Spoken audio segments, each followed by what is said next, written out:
नमस्कार जी। सच साहिब जी। क्या नाम है जी आपका? रूपाली दासी। रूपाली जी, आप कहाँ के रहने वाले हैं? नासिक महाराष्ट्र से। संत रामपाल जी महाराज से नाम दीक्षा आपने कब ली?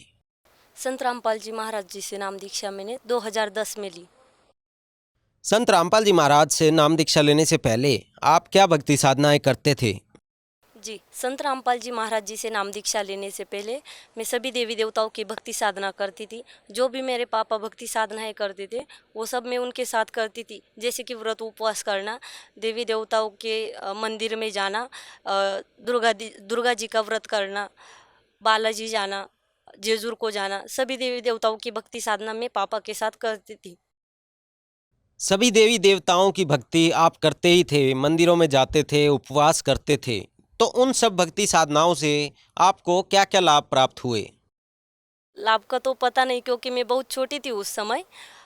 सिर्फ भक्ति साधना करते थे, जो मनगढ़ंत भक्ति साधनाएं पापा करते थे वही मैं भी करती थी, जो पारंपरिक थी। संत रामपाल जी महाराज के बारे में आपको जानकारी कैसे हुई? संत रामपाल जी महाराज जी की जानकारी हमें मेरे चाचा से मिली थी। मेरे चाचा ने संत रामपाल जी महाराज जी से नाम दीक्षा ली थी। और जो भी महाराष्ट्र में प्रचलित भक्ति साधना है वो मेरे पापा करते थे। तो जागरण कहते थे, महाराष्ट्र में जागरण कहते थे, तो उसके लिए अ, आमंत्रित कर रहे थे पापा लोगों को। तो उन्होंने मेरे चाचा को भी कॉल किया कि आप भी आ जाओ जागरण के लिए। तो पापा को चाचा ने कहा कि मेरे को जागरण चलता नहीं, मैं देवी देवताओं का भी मानता नहीं हूँ, मैं मूर्ति पूजा नहीं करता हूँ। तो पापा को फिर क्वेश्चन पड़ा कि ऐसा कौन सी भक्ति साधना ये कर रहा है कि जिन्होंने भगवान ही छोड़ दिए हैं। तो चाचा ने बोला कि एक काम कर, तू जागरण का कार्यक्रम करवा ले और मेरे पास आ जा। तो वही किया पापा ने। जागरण का कार्यक्रम होने के बाद पापा चाचा जी के घर पे गए। तो उन्होंने बोला कि एक काम कर, मैं तुझे कैसेट लगा देता हूँ, वो सुन ले एक बार, फिर से मैं तुझे बताऊंगा कि क्या भक्ति साधना करनी चाहिए। जो मैं कर रहा हूँ, जो शास्त्र अनुसार है, शास्त्र विधि के अनुसार है, वो भक्ति साधना हम सबको करनी चाहिए। तो चाचा जी ने सत्संग लगवाया, गुरु जी का, संत रामपाल जी महाराज जी का सत्संग लगवाया। और पहले ही आया कि कौन ब्रह्मा का पिता है, कौन विष्णु की माँ, शंकर का दादा कौन है, हमको दे बता। तो पापा को क्वेश्चन पड़ा कि ये तो आज तक किसी ने पूछा ही नहीं है हमें कि शंकर का दादा कौन है, ब्रह्मा विष्णु महेश इनके माता पिता कौन है। तो पापा ने पूरा सत्संग सुना, तो पापा को भी थोड़ा बहुत समझ में आया। तो समझ में आने के बाद पापा ने एक घर पे आए उस दिन। और 4-5 दिन के बाद जो मेरे चाचा है, वो जो नासिक के कोऑर्डिनेटर भगत है, उनको लेके घर पे आए। तो उनमें ज्ञान चर्चा हो गई। पापा को समझाया उन्होंने कि हम देखो, ये जो भक्ति साधना है वो शास्त्र अनुसार है, वो वही हमें करनी चाहिए। अगर हम शास्त्र विधि के अनुसार भक्ति साधना नहीं करते तो उसका कुछ फ़ायदा ही नहीं है। तो फिर पापा ने ज्ञान को समझा और हमें भी समझाया कि आपको भी यही करना चाहिए। फिर पापा ने संत रामपाल जी महाराज जी से 2010 में नाम दीक्षा ली। और हम भी उसके पीछे, पापा ने नाम दीक्षा लेने के बाद हमने भी उनके साथ नाम दीक्षा ले ली। जैसा कि संसार में एक बात प्रचलित है, संत रामपाल जी देवी देवताओं की भक्ति छुड़वा देते हैं। यानी कि आपने भी संत रामपाल जी से नाम दीक्षा ली, तो आपने भी देवी देवताओं की भक्ति छोड़ दी? नहीं जी, संत रामपाल जी महाराज तो भक्ति साधना छुड़वाते नहीं। वो तो शास्त्र विधि अनुसार भक्ति साधना जगत को बता रहे हैं कि हमें ये जो मंत्र है देवी देवताओं के, वो मूर्ति पूजा ना करके वो मंत्र करने चाहिए, जिससे हमें लाभ हो सके। जैसे कि जो है संत रामपाल जी महाराज हमें सभी देवी देवताओं के मंत्र दिलाते हैं। और वो उसमें गणेश जी, ब्रह्मा जी, विष्णु, सावित्री और शिव जी, पार्वती, दुर्गा देवी, इनके ही मंत्र है। इनकी ही भक्ति साधना सही तरीके से संत रामपाल जी महाराज शास्त्रों के अनुसार जगत को बता रहे हैं, जगत के लोगों को। तो वही हमें करनी चाहिए। तो आप कहना चाहते हैं कि ये एक भ्रम है कि संत रामपाल जी देवी देवताओं की भक्ति छुड़वाते हैं? जी ये सरासर गलत है कि संत रामपाल जी महाराज देवी देवताओं की भक्ति साधना छुड़वाते, बल्कि ऐसा नहीं है। संत रामपाल जी महाराज हमें शास्त्रों के अनुसार भक्ति साधना बताते हैं, जो ब्रह्मा विष्णु महेश दुर्गा देवी गणेश जी इनके मूल मंत्रों से हमें परिचित कराते हैं संत रामपाल जी महाराज। 2010 में संत रामपाल जी से जुड़ने के बाद अभी तक क्या आपको कोई लाभ भी प्राप्त हुए? ढेर सारे लाभ संत रामपाल जी महाराज जी से हमें मिले हैं। उससे मैं आपको बताऊंगी। पहला लाभ तो मुझे आध्यात्मिक ज्ञान मिला। जो हम मनगढ़ंत भक्ति साधना या पारंपरिक जो भक्ति साधनाएं होती है वो क्या करनी चाहिए और क्या नहीं, वो आध्यात्मिक तरीके से मुझे संत रामपाल जी महाराज के द्वारा पता चल गया। दूसरा लाभ, पापा मेरे बहुत नशा करते थे, मम्मी को भी मारा पीटा करते थे बहुत, मतलब इतना घर में कलेश होता था कि बता ही ना सकते। और मम्मी इतनी मेरी दुखी होती थी, हमारा भी बहुत, मतलब हम भी रात रात भर रोते थे। पापा हर तरह का नशा करते थे, तो संत रामपाल जी महाराज की वजह से मेरे पापा ने नशा छोड़ दिया। और मेरी मम्मी एक जो औरत का जीवन है वो जीने लगी।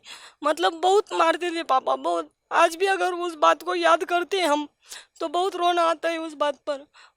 संत रामपाल जी महाराज के वजह से हमारे घर में सुख शांति आई है। और जो कलेश होते थे हर रोज, अगर पापा की गाड़ी का आवाज़ भी आए तो हम भाई बहन डरा करते थे कि आज भी पापा आएंगे, सबको पीटेंगे और सब रोएंगे। बहुत, मतलब इतने दुखी थे हम, बता ही नहीं सकते, हम इतने दुखी थे। मगर संत रामपाल जी महाराज जी के शरण में आने के बाद पापा ने शराब छोड़ दी। पापा बहुत अच्छे तरीके से आज पेश आते हैं हमारी तरफ, ये बहुत आनंद की बात है हमारे लिए। और संत रामपाल जी महाराज जी से नाम दीक्षा लेने के बाद बहुत सारे लाभ हुए मुझे, शारीरिक, आर्थिक, मानसिक, और मम्मी को भी बहुत सारे लाभ मिले।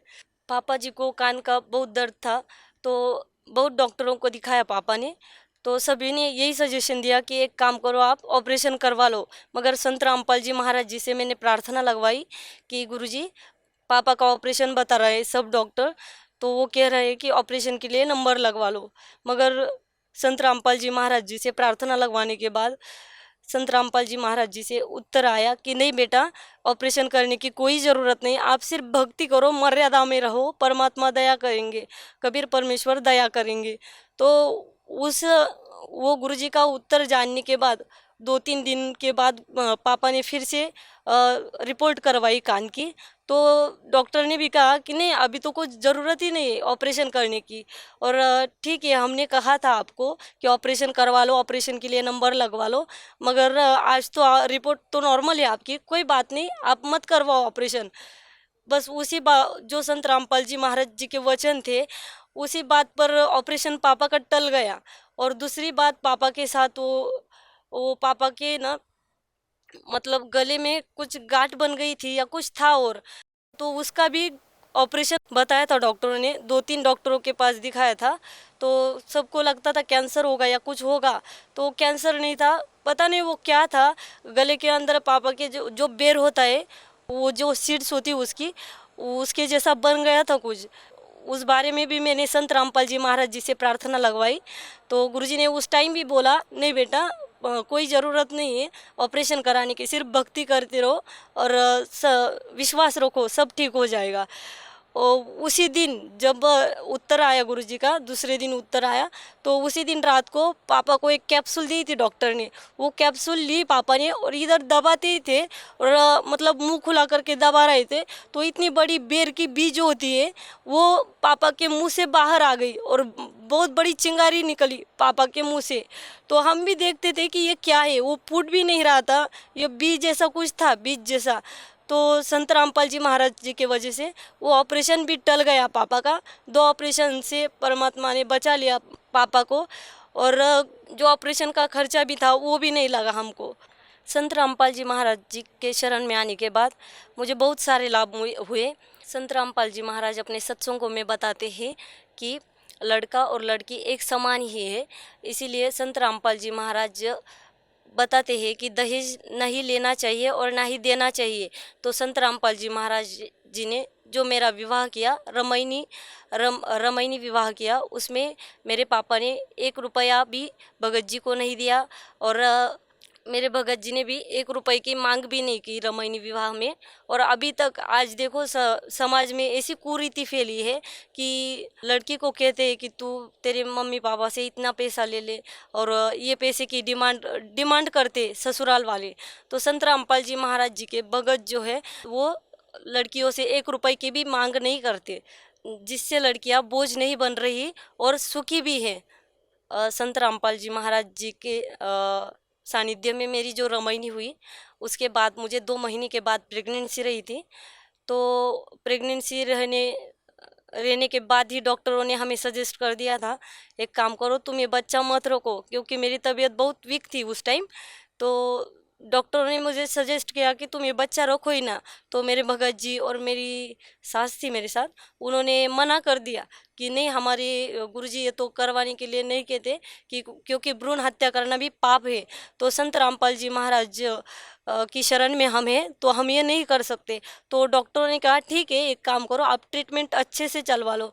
तो ठीक है, सब बोले ठीक है कि ट्रीटमेंट हम अच्छे से लेंगे, कोई दिक्कत नहीं है। तो उसके बाद जो 2.5 महीने हुए थे मुझे प्रेगनेंसी के, तो उस समय बहुत प्रॉब्लम्स क्रिएट हुए थे। मुझे ब्लीडिंग होने लगी और बच्चे को भी, बच्चादानी में भी गांठ बन गई थी। हाँ, 35 की वो साइज़ थी वो गांठ की। तो डॉक्टरों ने बोला कि सिर्फ आधा घंटा ही है हमारे पास। तो हम जल्दी जल्दी में रिपोर्ट निकलवाने के लिए गए, रिपोर्ट निकलवाए। तो डॉक्टर ने भी मुंह पे हाथ रख लिया कि अब कोई ठिकाना नहीं है, अब लगता है कि बच्चा नहीं बचेगा। फिर भी हमने परमात्मा से अरदास लगाई मन से, गुरुजी से, संत रामपाल जी महाराज से। तो परमात्मा भी सुनते, तो गुरुजी ने भी सुन लिया, संत रामपाल जी महाराज ने। वो बच्चा बिल्कुल ठीक रहा। फिर वो 3 महीने हुए, मैंने सोनोग्राफी की रिपोर्ट करवाई फिर से। तो रिपोर्ट करवाने के बाद उसमें बताया गया कि बच्चे को डाउन सिंड्रोम की प्रॉब्लम है। सब डॉक्टर बोलने लगे अभी भी समय है, आप इसको निकाल दो। तो संत रामपाल जी महाराज के शरण में होते हुए हम तो ये गलत काम नहीं कर सकते थे। फिर उस टाइम भी भगत जी ने मना कर दिया कि नहीं, हम नहीं करेंगे। तो ठीक है, बच्चा पागल भी क्यों ना हो, मगर हम रखेंगे उसको, कोई दिक्कत नहीं। तो उस टाइम भी बच्चा निकलवाने के लिए कहा। 5वें महीने में भी एनुमल स्कैन किया मेरा, उसमें भी वही कहा कि बच्चा पागल है, आप निकलवा दो इसको। तो फिर भी हमने दृढ़ रहे परमात्मा के ऊपर, संत रामपाल जी महाराज जी के ऊपर, कि नहीं, परमात्मा जो करेंगे वो ठीक करेंगे। तो मालिक की दया ऐसी हुई, जो ट्रिपल मार्कर का टेस्ट होता है वो उसमें निगेटिव आया रिपोर्ट बच्चे का, डाउन सिंड्रोम का। मगर फिर से बाद में रिपोर्ट करवाई, फिर से उसमें डाउन सिंड्रोम की प्रॉब्लम दिखाई दी। तो संत रामपाल जी महाराज जी से मैंने प्रार्थना लगवाई, गुरुजी ऐसा ऐसा है कि बच्चे को डाउन सिंड्रोम की प्रॉब्लम बता रहे डॉक्टर।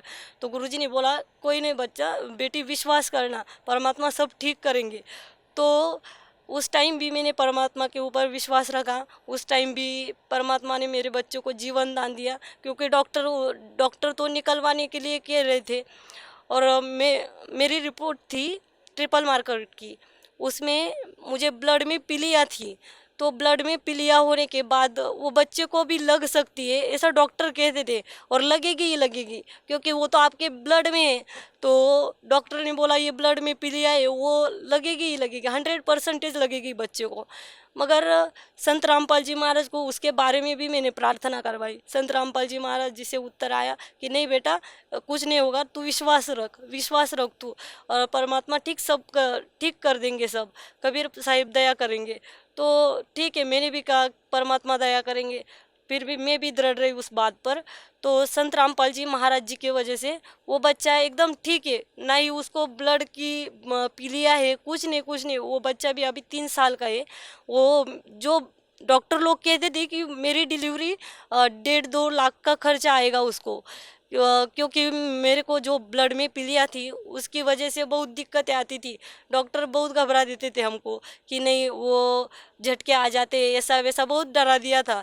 मगर संत रामपाल जी महाराज जी की दया से सिर्फ 1.5 घंटे में ही मेरी डिलीवरी हो गई, और मेरा बच्चा भी एकदम सुरक्षित है।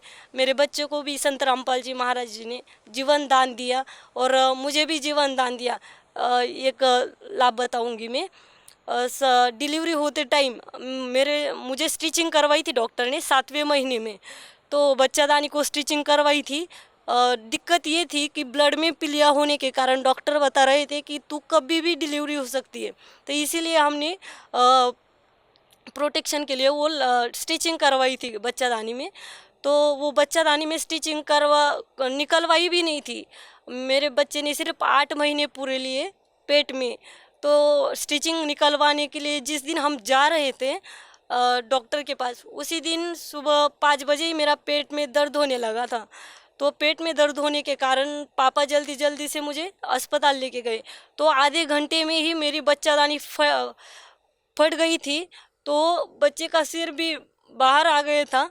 उस टाइम भी डॉक्टर सीधे पापा को डांट रहे थे कि ये बच्ची अगर आप 20 मिनट के अंदर लाते नहीं तो ये बच्ची आपको मिलती नहीं, बच्चा तो आपको मिल जाता, क्योंकि ये बच्ची के पेट में पूरा पॉइजन बन जाता।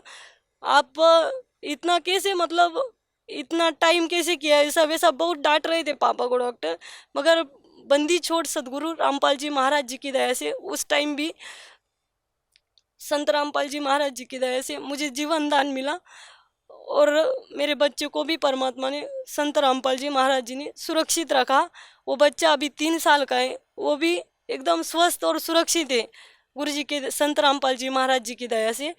मतलब जो भी मेरे ऊपर संकट आते थे वो परमात्मा अपने आप निवारण कर लेते थे संत रामपाल जी महाराज।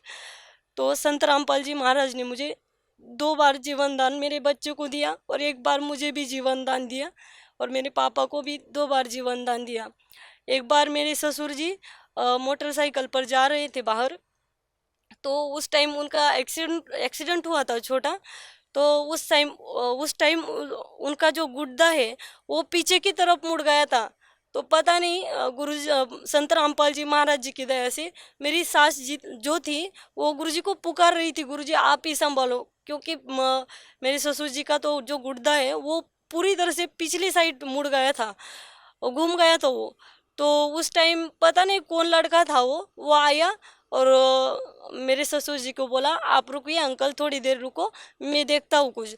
तो उसने सिर्फ पैर को नीचे से हाथ लगाया और थोड़ा सा घुमाया, तो वो जो गुड्डा है वो अपनी अपनी जगह पर आ गया।